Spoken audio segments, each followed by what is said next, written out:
Saya Desi Salviani, Anda sedang menyaksikan News Update Warta Kota. Komisi Pemberantasan Korupsi atau KPK menetapkan Sekjen PDIP Hasto Kristianto sebagai tersangka kasus dugaan suap bersama-sama Harun Masiku yang masih menjadi buron. Penetapan status tersangka Hasto tersebut tertulis dalam surat pemberitahuan dimulainya penyidikan. Dalam surat pemberitahuan yang diterima oleh Tribun Network pada Selasa 24 Desember, penetapan Hasto dilakukan setelah ekspos perkara pada Jumat 20 Desember lalu atau setelah pimpinan baru KPK mengucapkan sumpah jabatan di hadapan Presiden RI Prabowo Subianto. Selain itu dalam surat itu disebutkan pula Hasto sebagai pihak pemberi suap bersama Harun Masiku kepada mantan komisioner KPU Wahyu Setiawan. Suap itu diduga berkaitan dengan pergantian antar waktu atau PAW anggota DPR untuk Harun Masiku.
Majelis Hakim Pengadilan Tipikor Jakarta Pusat menyebut tuntutan jaksa yang meminta Harvey Muiz dihukum 12 tahun penjara terlalu berat sehingga harus dikurangi.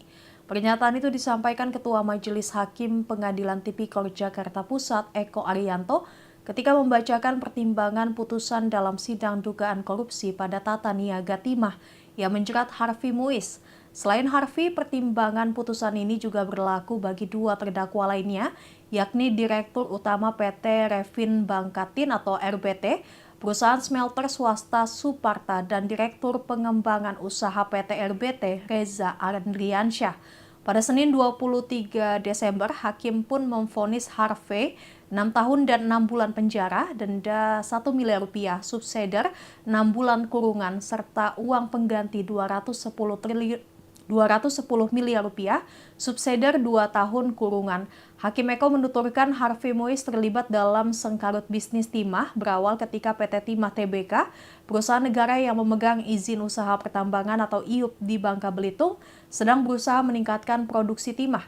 PT Timah Tbk saat itu juga sedang berupaya meningkatkan jumlah ekspor timah. Di sisi lain terdapat perusahaan smelter swasta di Bangka Belitung yang sedang berusaha meningkatkan produksi timah mereka. Salah satunya adalah PT RBT yang kerap diwakili Harvey dalam rapat-rapat. Satu, menyatakan terdakwa Harvey Muiz terbukti secara sah dan meyakinkan bersalah melakukan tindak pidana korupsi yang dilakukan secara bersama-sama dan melakukan tindak pidana pencucian uang yang dilakukan secara bersama-sama sebagaimana dalam dakwaan ke-1 primer dan dakwaan kedua primer. 2, menjatuhkan pidana kepada terdakwa dengan pidana penjara selama 6 tahun dan 6 bulan dan denda sebesar 1 miliar rupiah dengan ketentuan apabila denda tersebut tidak dibayar akan diganti dengan pidana kurungan selama berapa tadi? 2 tahun. Bukan ini. Ya, 6 ya. Selama 6 bulan. Kapolres Malang AKBP Putu Holis Ariana menyampaikan terkait kronologi kecelakaan yang melibatkan bus pembawa pelajar SMP IT Darul Quran Mulia Putri dengan truk di Tol Pandaan Malang Senin 23 Desember. Adapun AKBP Putu Holis Ariana menyebut penyebab kecelakaan diduga lantaran truk tak kuat menanjak di jalur kilometer 77. Hal itu membuat bus tersebut menghantam bus yang mengangkut para siswa hingga terguling dan menutup ruas jalan. Holis menuturkan masih mendalami dugaan awal penyebab kecelakaan. Namun diduga penyebab awal kecelakaan karena kelalaian yang disebabkan oleh pengemudi truk yang tidak melakukan penanganan kendaraan. Saat ini proses evakuasi korban masih dilakukan di lokasi kejadian dengan para siswa yang berada di dalam bus berusaha menyelamatkan diri.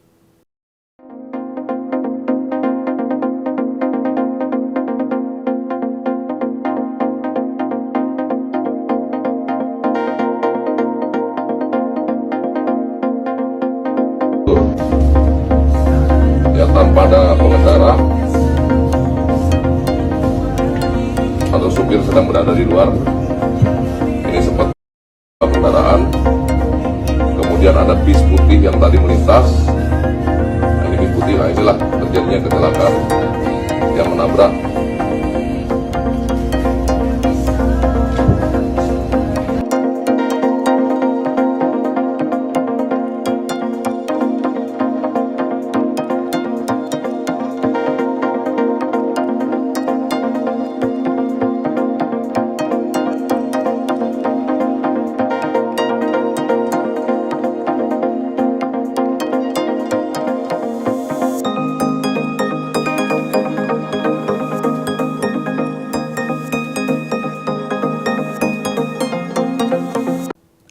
Kecelakaan beruntun terjadi di Jalan Kenjeran, Surabaya, Jawa Timur pada Senin 23 Desember.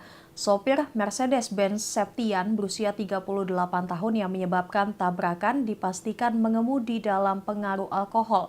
Warga Lebak Arum, Kecamatan Tambak Sari, Surabaya itu mengakui telah meminum 2 botol bir saat diinterogasi polisi di lokasi kejadian. Septian mengaku menabrak 3 mobil dan 4 sepeda motor di depan Gapura The Grand Kenjeran. Dia berjanji bertanggung jawab atas insiden tersebut. Sementara itu, Kasat Lantas Polrestabes Surabaya AKBP Arif Fazul Rahman mengungkapkan kadar alkohol dalam tubuh Septian mencapai 0,77 mg per liter napas atau setara 0,16 gram per 100 ml darah. Dalam kondisi seperti itu, pengemudi bisa kehilangan kendali motorik, berperilaku agresif, dan koordinasi indera terganggu. Septian kini ditahan di Mapolrestabes Surabaya untuk pemeriksaan lebih lanjut.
Tragedi rebutan bantuan dan hadiah di 3 acara amal Natal di Nigeria menyebabkan puluhan orang tewas. Polisi melakukan penyelidikan terkait peristiwa tersebut. Dilansir Euronews, setidaknya 67 orang tewas dalam 3 acara Natal di Nigeria seminggu terakhir. 35 diantaranya yang tewas adalah anak-anak. Tragedi terbesar terjadi di negara bagian Oyo, di mana 35 anak meninggal pada Rabu 18 Desember. 2 insiden lainnya terjadi pada Sabtu 21 Desember, masing-masing di negara bagian Anambra. Di Abuja, 22 orang tewas dan di ibu kota Nigeria dengan korban 10 orang. Lebih dari 1.000 orang berkumpul di sebuah gereja untuk mendapatkan makanan dan pakaian gratis. Bahkan beberapa di antaranya menunggu semalaman. Insiden tersebut mencerminkan krisis ekonomi yang semakin menghimpit negara berpenduduk lebih dari 210 juta jiwa itu. Krisis ekonomi Nigeria terus memburuk akibat kebijakan pemerintah yang bertujuan menghemat anggaran dan menarik investor. Kebijakan ini malah mendorong inflasi ke level tertinggi dalam 28 tahun, mencapai 34,6%. Nilai mata uang Naira juga jatuh ke rekor terendah terhadap dolar Amerika Serikat, membuat kebutuhan pokok semakin tidak terjangkau. Menurut data pemerintah, 63% populasi Nigeria hidup dalam kemiskinan, dengan sebagian besar pendapatan mereka dihabiskan untuk kebutuhan makanan.